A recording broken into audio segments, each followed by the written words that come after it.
IAE-24 Calquín. El águila real de los cielos.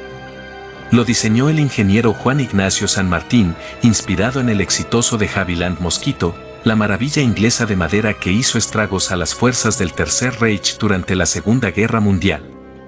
Pero la historia ha tratado mal al Calquín. Los pilotos esquivaban manejarlo, ya que tenía fama de inestable y peligroso. En 14 años de vida útil el Calquín fue protagonista de numerosos accidentes, muriendo 41 tripulantes durante su periodo de servicio. Desde hacedor de viudas hasta Abro Calefón, los apodos infames que le ponían los pilotos le dieron mala fama al Calquín. En especial cuando lo llamaron Cardo, como la planta que crece en los cementerios. En esta ocasión intentaremos develar los secretos del Calquín y si su mala fama es realmente merecida, o si es necesario una reinterpretación desde otros puntos de vista, sean técnicos, históricos y hasta políticos.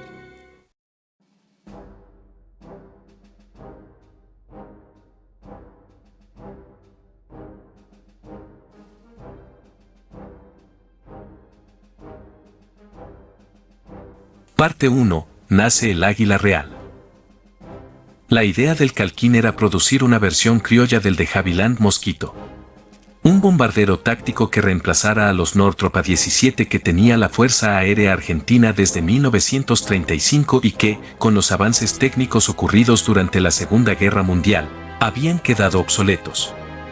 La idea de copiar al Mosquito británico era adecuada por muchas razones. El Mosquito era rápido y extremadamente maniobrable, y era barato de producir. En los años 40 Argentina no tenía condiciones para producir aluminio para uso aeronáutico, además de ser muy caro y no tenía la posibilidad de obtenerlo en grandes cantidades como para crear una flota de aviones. Es por eso que el Calquín se hizo utilizando maderas procedentes de la provincia de Misiones.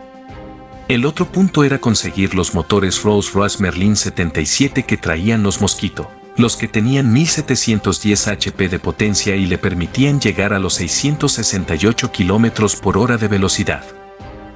Pero el diseño del Calquín demoró 14 meses, o sea que comenzó a planearse a mediados de 1945 y los motores Merlin estaban en alta demanda porque la guerra aún continuaba en el Pacífico. Por otro lado, los ingleses querían colocar sus excedentes de Mosquitos en otras fuerzas aéreas, con lo cual no querían un avión de similares características que fuera su competencia en ventas a otros países.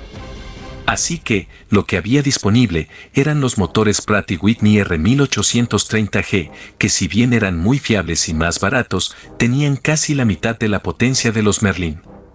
Tenían 1050 HP y le daban al Calquín una velocidad máxima de 440 km/h. Pero esa disminución de potencia afectaba también a la velocidad mínima. Al reducir velocidad para aterrizar, el Calquín se aproximaba a la velocidad de pérdida, con lo cual tenía muy poco margen para maniobrar. Se desnivelaba o hacía capote en tierra. No siempre ocurría esto.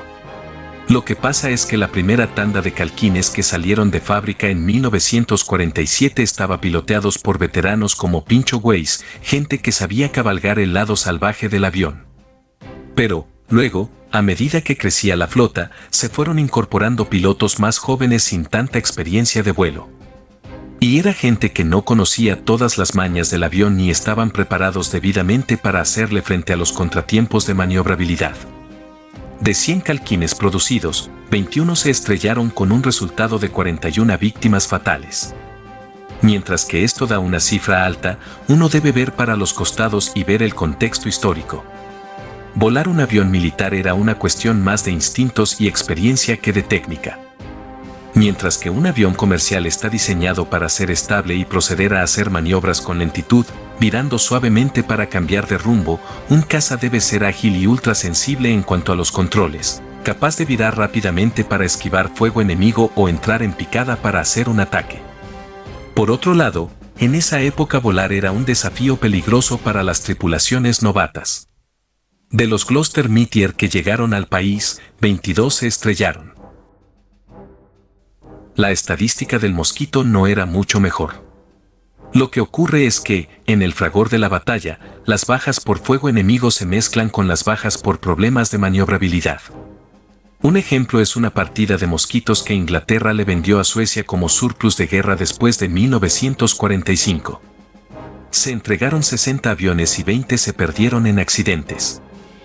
En el Reino Unido desde enero a junio de 1944 se sucedieron una sucesión de accidentes durante vuelos de práctica y operativos con mosquitos de diferentes modelos, topándose con el hecho que había entre 2 y 4 por mes en la primera mitad de 1944, en algunas unidades inclusive llegando a un nivel realmente alarmante, siendo un común denominador las fallas estructurales en las alas.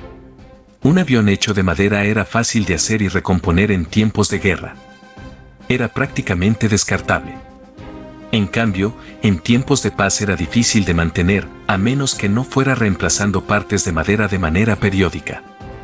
Es lo que pasó con el uso de los mosquitos en India y Birmania, en donde eran atacados por las termitas o las condiciones meteorológicas de extrema humedad afectaban la integridad de la estructura de madera. El IAE-28 Super Calkin fue un intento de hacer una versión con motores Rolls-Royce Merlin al igual que el Mosquito.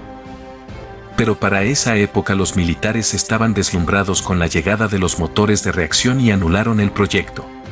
El IAE-30 Ñanku se presentaba como un sucesor más digno y veloz, pero el proyecto del Pulki 2 deslumbró a todos, a tal punto que se abandonaron todos los proyectos de aviones militares con motores de pistón.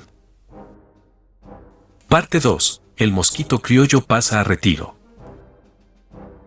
Se hicieron 100 unidades entre 1947 y 1950. Luego, en 1955, llegó la Revolución Libertadora y, como ocurría con un montón de proyectos del gobierno peronista, decidió tomar acciones contra el Calkin. Emitieron la orden que, si un Calkin sufría una rotura o desperfecto, debía ser desmantelado. De esa manera quedó un único superviviente en 1960, el A-72, cuyo destino era para exhibición en museo. Pero en 1966 resultó destruido en un incidente intencional. Un triste destino para un gran exponente de la aviación nacional, el primer bombardero bimotor hecho en Latinoamérica, del cual deberían quedar algo más que las fotos y el recuerdo de la gente que lo vio surcar los cielos argentinos.